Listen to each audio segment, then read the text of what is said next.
Hello everyone, welcome back to another Oh Hey Jelly vlog. My name is Jelly and I work full-time at a corporate job. In my limited days off, I enjoy travelling. Exploring different parts of the world does something to enrich my soul as I go through new experiences, learn about cultures, history, societies and people. In today's vlog, join me as we go on board Drukair, departing from Bangkok's Suvarnabhumi Airport for our very first trip to Bhutan. You can click on the timestamps below to jump to the segment which interests you. Alternatively, just watch the entire video. Here we go! Good Checking morning. out. We are checking out. It's 2:02 AM right now. We are heading to the airport for the Drukair flight at 5 AM. And our luggages.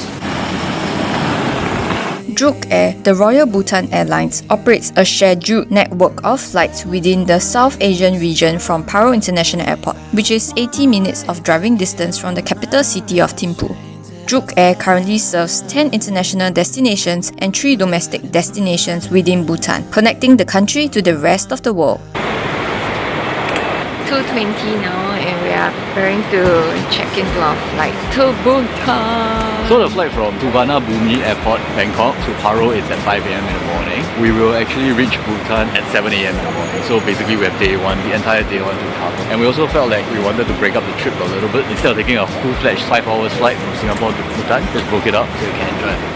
The checked baggage allowances on international Drukair flights are 30 kg for economy class and 40 kg for business class.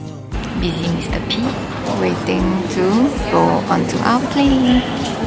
Waiting to sleep. We are going to board this shuttle bus to bring us to our plane. Foreign tourists will need a visa to clear immigration into Bhutan except for Indian, Bangladeshi, Maldivian nationals or holders of diplomatic or official passport of Thai or Swiss nationals. We took the Airbus A319 aircraft from Bangkok to Paro. The Airbus A319 is a member of the Airbus A320 family of short to medium range, narrow body, commercial passenger twin-engine jet airliners manufactured by Airbus.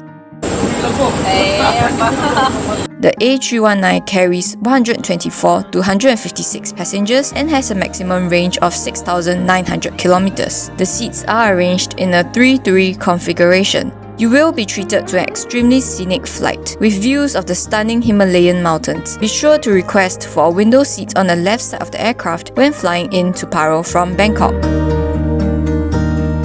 The tray table is basic and can be extended slightly towards you. Leg space for 1.6 meters Asian is sufficient. However, it becomes a problem the moment the passenger in front of you reclines their seat. In the seat's pocket, you will find a few safety information brochures and the Bhutanese magazine. You can even ask for a copy of the Bhutan newspaper from the stewardess. Although there is no in-flight entertainment screen, you can connect to the in-flight Wi-Fi and access the provided entertainment online using your mobile devices. There are options for movies, music, TV shows, games, and the online duty-free shop. Last few bags to be loaded onto the aircraft. Once we have that, we'll be pushing back for departure out of runway 015 from Bangkok. Thereafter, making a left turn. Some days I can't get out of my bed. Some days I'm waking up on the wrong side of my head, and I got all these eyes on me. What's an Oh Hey Jelly vlog without a toilet tour? Because I was seated at the window seat, going to the washroom was inconvenient, especially since it was a full flight. I gave Mr. P the mission of doing a toilet tour on my behalf and he came back with a 10 seconds toilet tour footage. Please enjoy. Standard typical toilet setup. Okay. You got hot and cold water, but look at this is nice. It's a little flower arrangement. That's it. Meals were served about an hour after takeoff, and as you can tell, Mr. P had just woken up from his nap.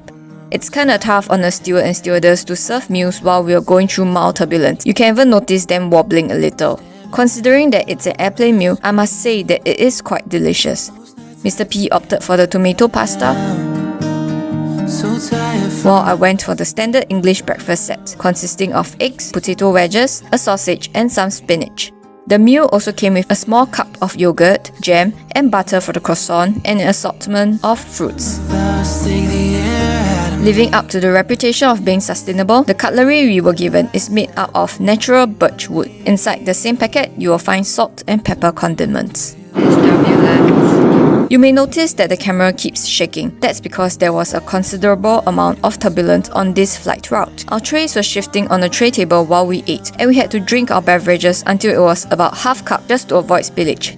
If you are one who gets anxious, nausea, and nervous during turbulence, you may want to take note of this and take necessary precautions to prep for the flight.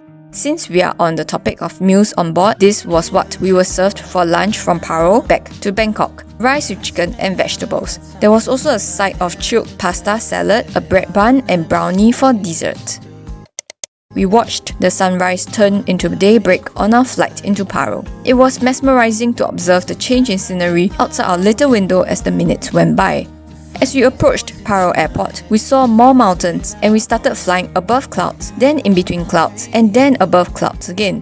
The changes in altitude and air pressure was making my ears pop non-stop.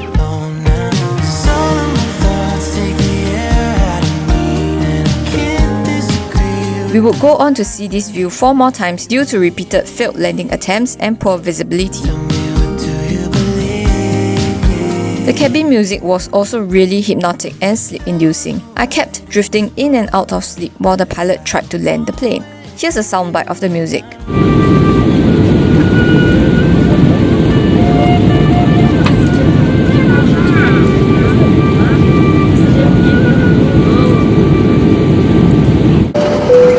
Ladies and gentlemen, we'll be arriving at Paro International Airport.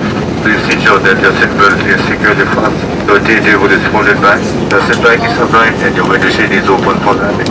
For your information, the local time is 37 minutes past 7 in the morning, and the temperature outside is 7 degrees Celsius. Generally, the pilot will circle this mountain, and if visibility is so poor that they cannot see the airport's runway, the pilot will then gain altitude and pull us back up above the clouds, circle the mountain, and try again.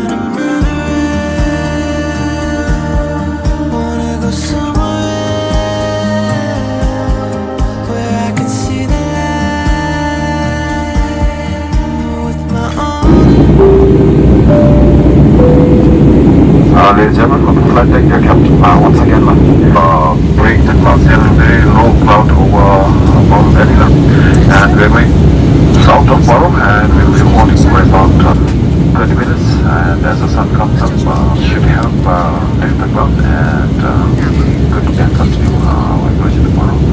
The pilot said that we were unable to break the cloud cover because it was too dense. So they need to wait for the sun to come up, let the clouds dissipate, then they will try again. So right now we are hovering around the south of Paro. Hopefully we will enter again. I'm not complaining though. Check out the snow-capped mountains.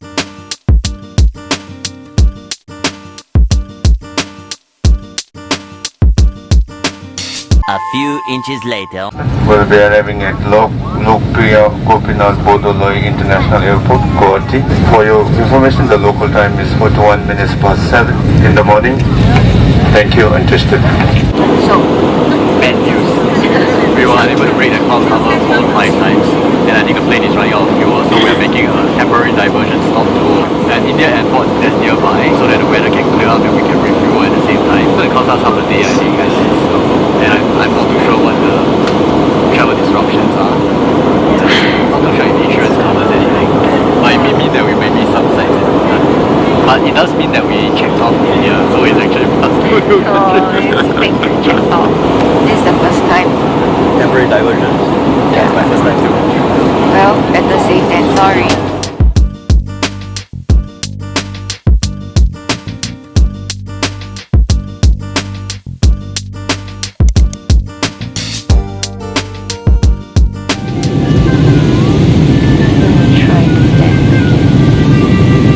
Ladies and gentlemen, we'll be arriving at Paro International Airport. Please ensure that your seatbelt is securely fastened, your tea table is folded back, the seat bags are bright, and your window shade is open for landing. Paro Airport is the only international airport in Bhutan and is the operational base of Drukair, Royal Bhutan Airlines. Landing at Paro Airport is challenging. The airport is located deep in a valley of 2,235 meters above sea level and is surrounded by mountains as high as 4,900 meters. The runway is 2,000 meters in length. Landing can only be done manually using a visual approach, and Drukair pilots are specially trained to fly in and out of Paro, Bhutan. There are only 20 plus pilots in the world who are licensed to fly into Paro Airport.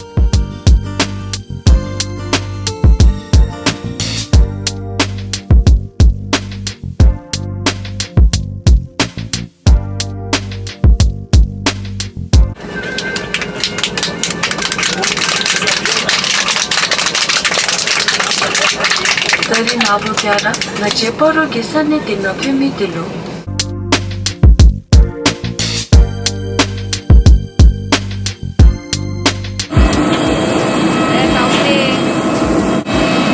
Finally here after a very long.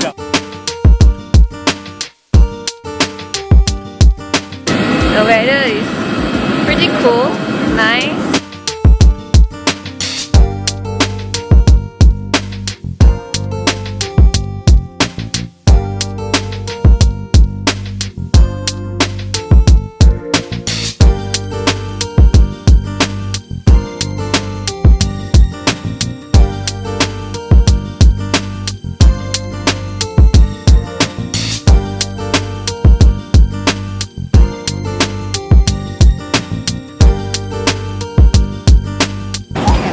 Conveyor belt. So pretty. We are buying our SIM card, tourist SIM card.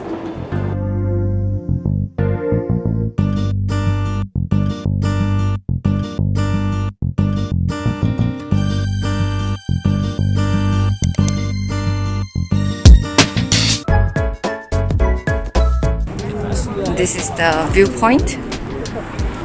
There are so many people. The food truck.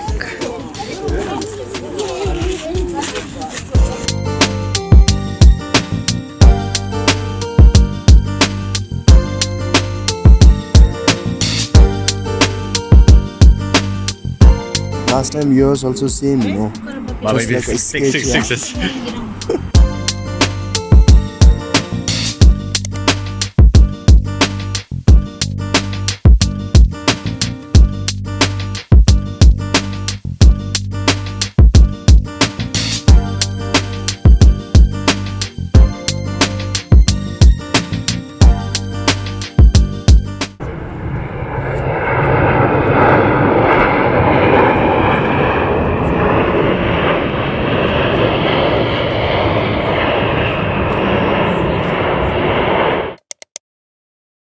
Waiting to board.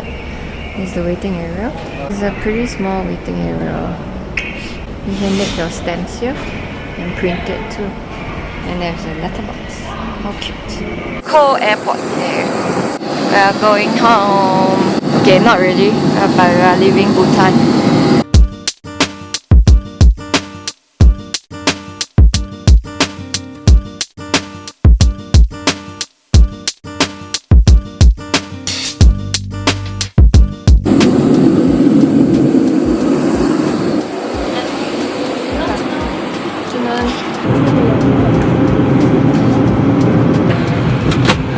We are on the plane.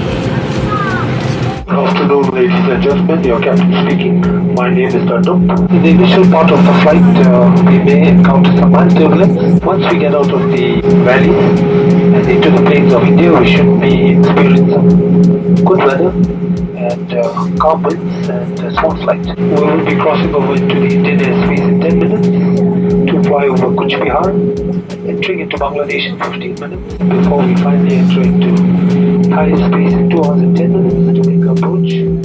Made arrival Bangkok at around 8 o'clock. In the meantime, I hope you're comfortable and we wish you a very pleasant flight. Good afternoon and just landing. And that's all for this vlog. There will be a series of Bhutan travel vlogs upcoming, so remember to hit that subscribe button. As always, thanks for following us on our journey, and we'll see you in the next one. Bye! Anyway, it's not the end of our trip. We still have part 2 to go. We see you in Bangkok. Let's go.